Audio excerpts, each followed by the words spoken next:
The world's watching because of the kids, not because of you. Nobody cares about you. You're not worth the time, the effort to be remembered. In time, you will be nothing but two initials forgotten to the wind. Emotional words in court this morning from families of 4 murdered University of Idaho students as they faced Bryan Kohberger, the man who pleaded guilty to all 4 of those killings. Good morning, I'm Molly Shen. Just moments ago, Bryan Kohberger was sentenced to 4 consecutive life sentences for the murders of Kaylee Goncalves, Madison Mogen, Xana Kernodle, and Ethan Chapin. Those 4 students were stabbed to death at the girls' off-campus house on November 13th of 2022. KOMO's Xana Knowles has been watching his sentencing this morning as it unfolded in emotional fashion in Boise, Idaho.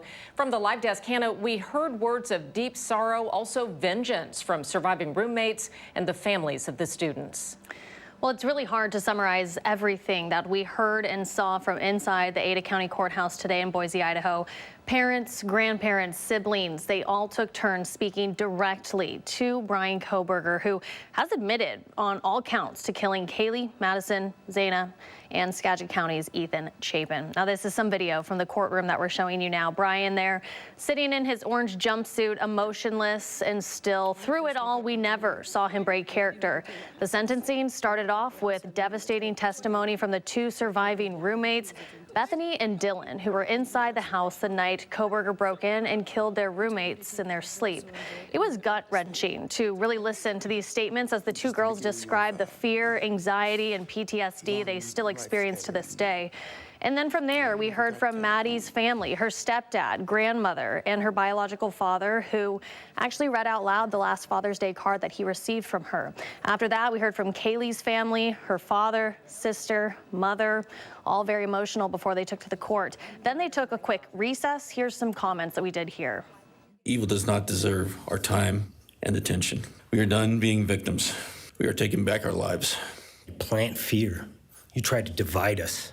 You failed. Instead, your actions have united everyone in their disgust for you. You're evil. There's no place for you in heaven. You took our children.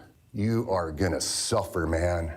And murdering our children. And those were just a few of the comments that were made from family members. After the break, Xana's family was next. We heard from her sister, dad, and aunt. They all spoke, sharing heated and emotional statements. And as Judge Hippler sentenced Kohberger, he actually got emotional himself, talking about the victims and how these kids were stolen from their parents and families. The judge said even if he could force Kohberger to speak, how could anyone believe that he is sharing the truth?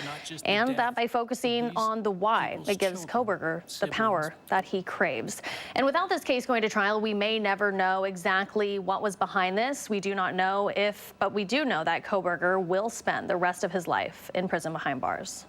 Well, Hannah, in addition to Kohberger declining that opportunity to speak in court today, you mentioned he never broke character. He barely moved. It looked like he was maintaining eye contact with each speaker, but showed absolutely no emotion to those words. Yeah, and this was a very lengthy sentence. It started at 8 o'clock this morning here in Seattle time, and the entire time he sat there, arms on the armchairs, and really just didn't blink, barely blinked. I didn't see any sort of character break. And since this case is not going to trial, I think it's important to point out that we really will never know what the motive was behind this, or if there truly was a connection between Kohberger and those 4 young students. And as you said, the judge pointed out, even if he did speak, it might not have been words of truth. You mentioned that we heard from the families of each of the 3 girls, but notably Ethan Chapin's family did not speak in court today. Yeah, Western Washington local here, and yeah, they did not. They were not present, at least speaking at the podium. They could have been in the courtroom. I did not see them, but they have been very vocal about the fact that they've talked before, and they were not going to be sharing any words or thoughts at the sentencing today. So we did know that going into it, that it was a very rare chance.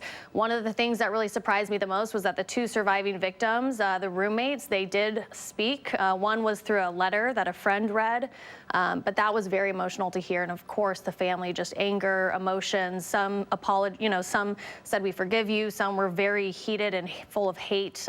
So just a wide variety from all the family members. Right, quite that range there today. All right, Hannah, thanks very much. A little bit more about Ethan Chapin, one of the murder victims. As we've mentioned, he was from Western Washington. His family from Skagit County did agree with prosecutors, saying they supported the plea deal. Ethan was a freshman at the University of Idaho, born a triplet. He died just after turning 20 years old. His brother and sister also attended the same university. Ethan was a member of a fraternity there, which has established a memorial scholarship in his honor. His parents have also created a foundation to help keep Ethan's memory alive. Right now, our crews are gathering new reaction from Idaho and from Skagit County, where Ethan Chapin grew up. And we're speaking to analysts for their perspective of what happened in court this morning.